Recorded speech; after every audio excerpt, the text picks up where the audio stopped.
Welcome to The Window on talkSPORT, brought to you by Intuit Quickbooks. Save time and unlock growth with integrated business tools and AI automation all in one place. Welcome back to The Window. You're joined by myself, Romario Webster, and I'm delighted to be joined once again by talkSPORT's very own transfer guru, Ben Jacobs. Ben, how are you, my friend? You well? Yeah, everything is good. Counting down to February the 2nd. Lots of late business. Yeah, the clock is ticking down, so let's get straight into it. There's been some developments, I understand, in the Strand Larsen to Crystal Palace deal. Yeah, this is a fascinating one. Palace have been really busy today. In the morning, they had an agreement in principle negotiated with intermediaries for 45 million and 5 million in add-ons, but no formal offer was made. Now, throughout the day, Villa have also got an agreement in principle for Evan Gesand at Aston Villa for a loan, but there is a buy option there.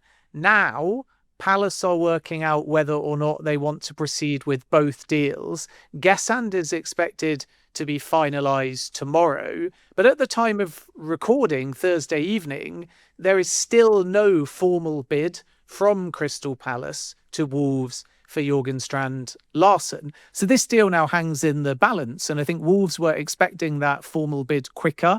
It hasn't come yet. It still could, of course, but there's a chance now that this is not as done a deal as perhaps was first thought earlier in the morning, as talkSPORT exclusively revealed a couple of hours ago. Then, to add to the intrigue, you have Palace, who likely, if they're to break their club record once again, surpassing the fee that they paid for Brennan Johnson to Spurs, you would think Pakqueta would need to be sold too. And at the moment, Nottingham Forest are pushing. There's interest from Italy as well, but there's no agreement there in terms of Palace's valuation for Pakqueta. So you can read this in two ways. The first is that Palace are just deciding if they need two strikers, and because Gesand was a player that they wanted before he joined Aston Villa, maybe they're prioritising that first because Strand Larsen comes at a large cost. Or the second scenario, maybe they do want both still, but they need to make sure that Pakqueta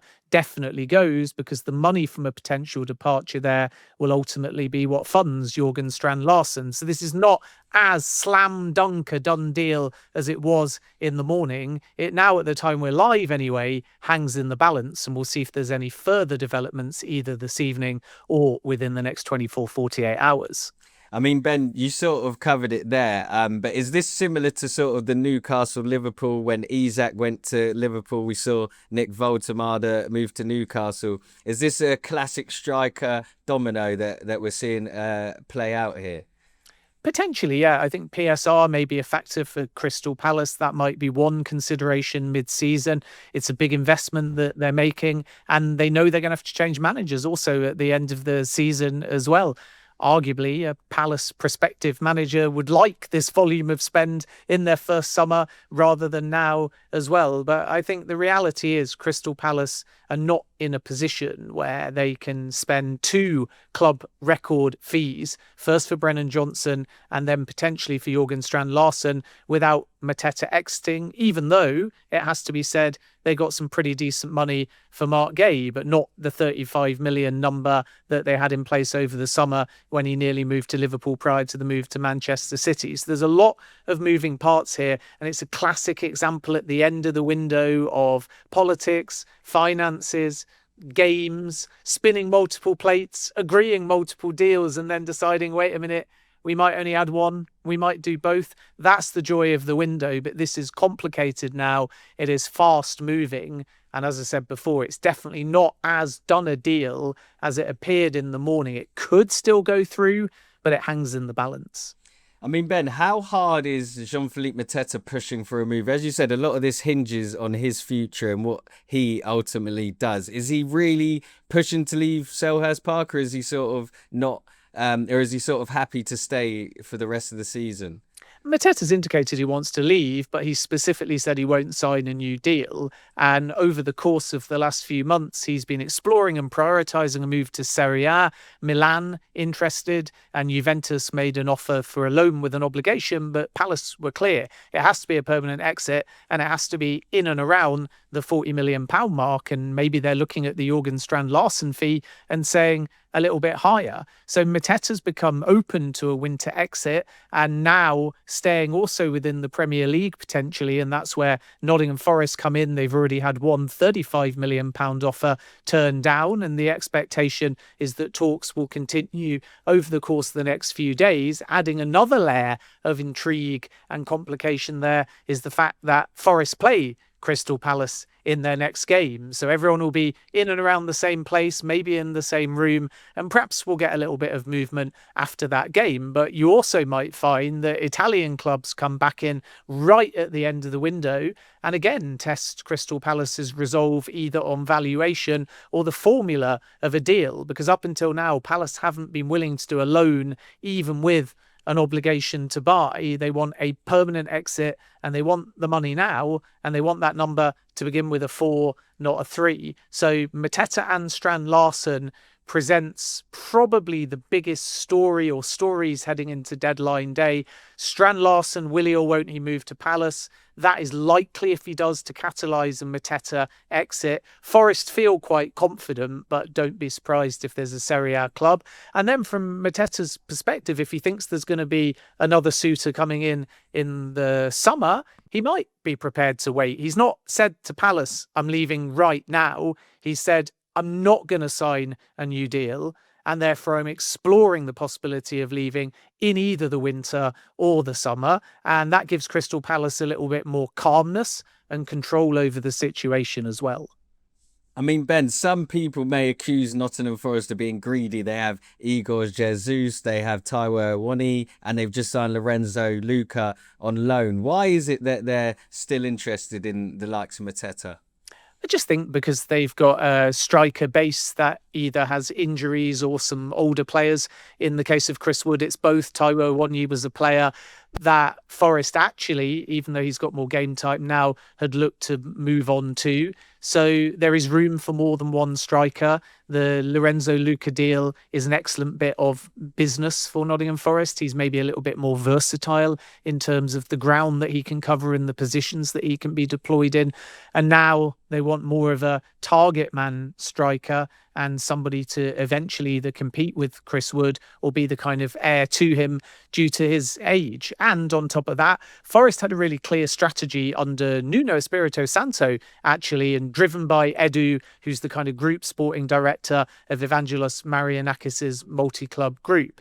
And it was all about overstocking and adding depth, because Forest's ambition is to get regular European football. And instead of waiting for regular European football and then adding to the squad size, the decision was made with Europe this season to basically recruit two kind of squads. And that's not to say that there's a line and one is Europa League and one is Premier League, but the calibre of players and the competition in different positions was intentional to go bigger, to allow them that depth, because this project has the ambition to be able to justify the depth by getting European football season on season.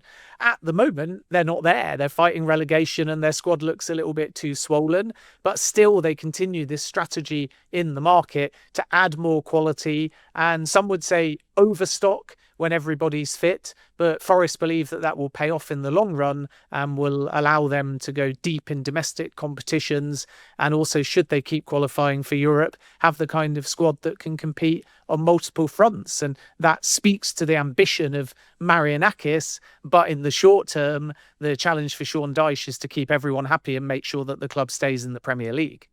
Well, sticking with Forest then, I understand they've had a bid for a Brighton midfielder rejected today, Ben?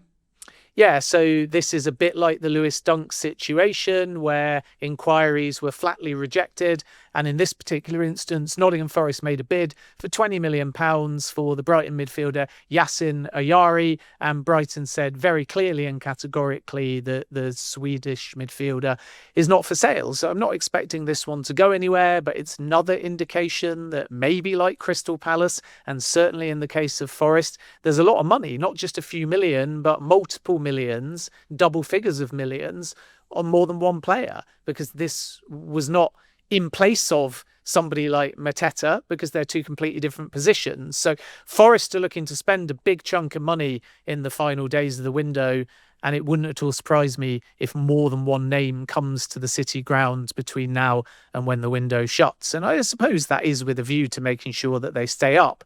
But one of the reasons why, in the case of Ayari, Forest have chosen to bid is because they feel like they need a player that has his sort of versatility and tenacity and all-round skills in their squad, and that will allow them to maybe alleviate a little bit of the burden on a player like Elliot Anderson as well. So Forest are being very intentional, very tactical. Some would say ambitious, but that first priority remains still to stay up. Watch live Serie A action this Sunday on the talkSPORT YouTube channel. You can catch Jamie Vardy's Cremonese up against Lautaro Martinez Inter Milan live on the talkSPORT YouTube channel. This Sunday, 1st of February, 5 p.m. Make sure you tune in. Ben, last time we spoke, we discussed the Saudi Pro League's lofty ambitions this summer with their interest in the likes of Gabriel Martinelli, Vinicius Jr. But I understand one of their current stars, Moussa Diaby, may be returning to Europe. Yeah, so Inter are trying to sign Moussa Diaby, who's done really well in Saudi Arabia, and Villa got very good money for him as well. So all rounds, that deal worked, but the player's open to a move back to Europe. And Inter have made an offer of a loan with an obligation to buy of between 30 and 35 million euros. And at the moment, there's no agreement with Al Ittihad, but I'm told the player is relatively keen on the move. Now, generally in this scenario, if a player wants to leave Saudi Arabia, as long as the club can turn a profit, it stands a chance, and then they can reinvest that. And Etihad need to free up foreign player spots as well if they're to move in the market. But with so little time left in the window, Etihad are more intent to keep hold of their foreigners for now and then do a big revamp in the summer, particularly in midfield and in wide areas as well, and very possibly up front, because Karim Benzema actually refused to play in their last game because there hasn't been a breakthrough in contract talks, and Benzema was really unhappy with the new contract offer made to him. He's a free agent as it stands in the summer, and he was so aggrieved by the finances and the way those negotiations had been handled that he said to the manager Sergio Conceição he's unavailable for selection for their next game. So Etihad have got a little bit of upheaval, and as with N'Golo Kante, who has interest from Fenerbahce, the club's starting position is not to let either Diaby or Kante go in this window, but both players would like the move. So we'll see who sort of wins that debate between what the player wants and the club ultimately trying to stay stable until the summer before potentially still letting some of the players that we've mentioned go. And at the heart of it, that's the kind of debate in all of this, that if they're going anyway in the summer, if they get an opportunity now, will the Saudi club stand in their way? And then you have the extra layer in Saudi as well, which is PIF and ultimately league officials, and they all need to have a say as well. So no breakthrough yet for Inter, for Diaby, but they've got the player buy-in. Still some work to do, though, at the time of recording in order to get a deal in place with Al Ittihad. Well, Ben, one French player out, another one possibly in. The teenager Kadar Meite from Rennes. Looks like he will be joining the Saudi Pro League. Can you let us know which club he's on his way to? Yeah, he's going to Al Hilal. This is a big deal, really, for Rennes. And by the way, it might have an influence on Chelsea and Jeremy Jacquet. And we can speak about that in just a moment. But it's a 30 million euros deal. It's all agreed. It's pending only formalisation. And right now, I think Premier League clubs that were interested in the player for the summer realise that he was always quite keen on Saudi and the package and that kind of growing league. So there's an element of disappointment from some Premier League clubs. Chelsea and Liverpool were somewhat keeping an eye on the player with a view to the summer, but he's decided to go now. That wasn't the original plan for Rennes to sell. And right at the beginning of the window, I think the player was more likely to wait until the summer, but it's all been changed by a big offer and one that really suits Rennes as well, because the Premier League club's valuation was about half, if not slightly under, the 30 million euros agreed. So the fees done a lot of the legwork here in persuading Rennes to sell early, and that means no move to the Premier League. Now, Manchester United were also a club that were linked with the player. And although the appreciation is genuine to my understanding, they never made a bid. So it's not a case of Al Hilal hijacking anything. The Saudi club were the only ones that made a formal bid. And through a mixture of finances to the player and a big fee to Rennes, they've succeeded, subject to a medical, in getting their man. I mean, just wanted to get your view on something, Ben. Gabby Veiga, a few years back, joined the Saudi League after a great season with Celta Vigo. A lot of top European clubs wanted him, but he chose the Saudi League. Is this a sign that clubs in Saudi Arabia are still pursuing not just the best players in the world, but also the best youngsters? Yeah, it's changing really. Phase 1 of the project, 2023, shortly after Cristiano Ronaldo joined. In that summer, there was nearly 100 foreigners that moved to Saudi Arabia, and the vast majority of them were over the age of 25, and a fair percentage were over the age of 30. And it was all about just finding star names, and N'Golo Kante, Karim Benzema, Neymar, of course, joined Al Hilal, even though he would go on to get injured. And these players, plus subsequent arrivals such as Ivan Toney, have raised the profile of the league, but they've also increased the average age of the league a little bit as well, even though there are some young Saudis and a few foreign players too. Then, as we headed towards year 2 of the project, in addition to the any age foreigners, they allowed for 2 extra foreign players under the age of 21. And that helped lower the average age, but also force clubs to focus a little bit more on filling those slots with younger players. Now, as we head into summer 2026, and crucially after the World Cup, where Saudi might be of more appeal to players, they're still looking to do what they did in 2023. And some of those players have now come to the end of their 3-year deals from that point. So there's squad space to have another really big summer. 50 or more signings, I'm told, but they're going to be different. They're going to be younger. They're going to be what Saudi considered to be predominantly peak age. Now, peak age in the Premier League might be considered 25 or under. In Saudi, it's kind of more 21 to 29. And although there are exceptions such as Mo Salah or Robert Lewandowski who are on the list, they're not going to get every single one of these names, but the list is naturally a perfect world and it's on behalf of all of the leagues. So there's all manner of stars. But if you discount some of those older ones, there's Ousmane Dembele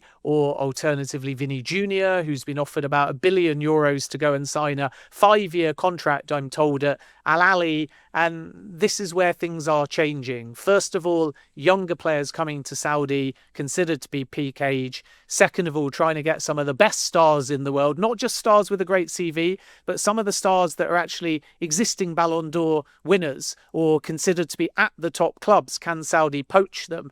Now, that's a really ambitious strategy. We'll wait and see whether it pays off, but they're definitely prepared to try. And then if players leave, you'll see more of a two-way market where Saudi are hoping the younger players that they actually have grow in valuation over the 2-3 years that they're in Saudi Arabia. And then if they return to Europe, Saudi will be able to show that they've improved players, that they've raised the valuation, and they've created a two-way market, as opposed to just a Saudi Pro League that throws money at everybody and anybody who's older with a glittering CV, but not necessarily peak standard, and then they get them, but you don't really get a financial or long-term return on investment once the PR and once the initial push towards shirt sales and television rights goes away.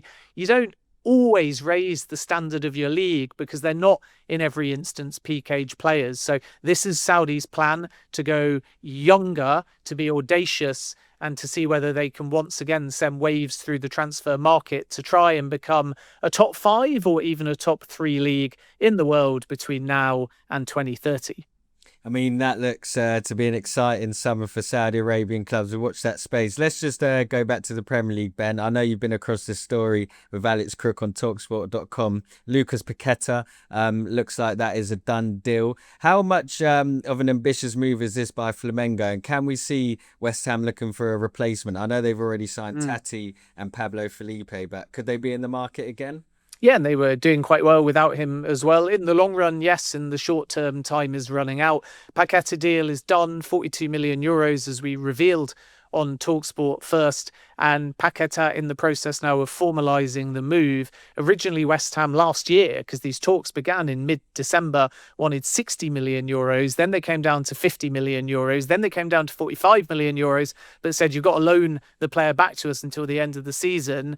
And Jose Boto, the sporting director of Flamengo, just stuck to his guns. And as we reported on talkSPORT, never really increased that much more than the first offer. So the verbal offer that they made originally was 40. Then they made a formal offer that was 41. And the final fee is 42. And the only real difference of paying a few million more is because Flamengo have been able to get the payment terms they want, paying the fee between now through until the end of 2028. And that makes it a bit more palatable on the books. And the thing is, West Ham tried to get Pakqueta to stay, but eventually, as their statement revealed, reluctantly, that was the word that they used, sanctioned the move, because Pakqueta just made it clear that he wanted to return back to Brazil. It's an emotional move for him. It's been a difficult time. Even though he was cleared of the spot fixing charges, there were long periods where he was under investigation with a cloud above his head. And I think Pakqueta had the opportunity to go to Flamengo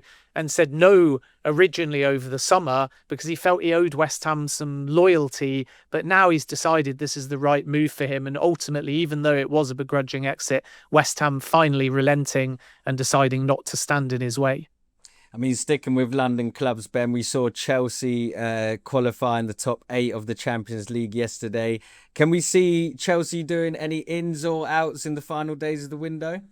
Yeah, it's possible. So Chelsea are still in talks for Jeremy Jacquet. He's their leading choice for a starting centre-back at the club. But there's a few complications. The first is that Rennes are pushing for Champions League, so they want to keep him until the end of the season. The second is that Rennes value Jacquet at 64 million euros or more. And the reason why that number is specific is because it's the same number that saw Jeremy Doku move to Man City. So Rennes' logic is give us a club record sale, otherwise you've got no chance, or alternatively, pre-agree or loan back so we can keep the player until the end of the season. And although Chelsea are somewhat open to that possibility because they still want to get ahead of their rivals, there's a feeling that Liverpool or Bayern could enter the race, they would rather have Jeremy Jacquet now. And if they get Jacquet now, it might have implications on Aaron Anselmino, who was only just recalled from Dortmund. But if Jacquet arrives, he could end up departing again, whether back to Dortmund or potentially somewhere else. So it's become quite complicated, and Chelsea are going to have to assess, is there value in doing it now? Can they do it now financially, or are they going to wait until the summer? And if they walk away and wait until the summer, it might be even more of a bidding war because the other clubs that I've mentioned could come into the mix. Even PSG made a call, I'm told, in the last couple of weeks. And then, as I alluded to in my previous answer, because Keita Mete is going to Al Hilal, Rennes have brought in very strong money, so they in no way have to sell financially. Now, it's not to say because that deal has happened to Al Hilal, Jacquet is definitively off. Not yet anyway, because they're two players in different positions. But it definitely gives Rennes the peace of mind that if they stick to this not for sale now, we want Jacquet until the end of the season, they're not going to lose out financially because they've brought in 30 million by making the other sale, and they still feel that Jacquet, who's contracted until 2029, will have his value hold during the summer as well. So this is why it's become complicated for Chelsea, but they are still working on it. So let's see whether they get a deal over the line or a pre-agreement or a loan back, because Jacquet remains a leading target for Chelsea as they look to try and support Liam Rosenior with a new centre-back. You've been watching The Window on talkSPORT, brought to you by Intuit Quickbooks. Save time and unlock growth with integrated business tools and AI automation all in one place.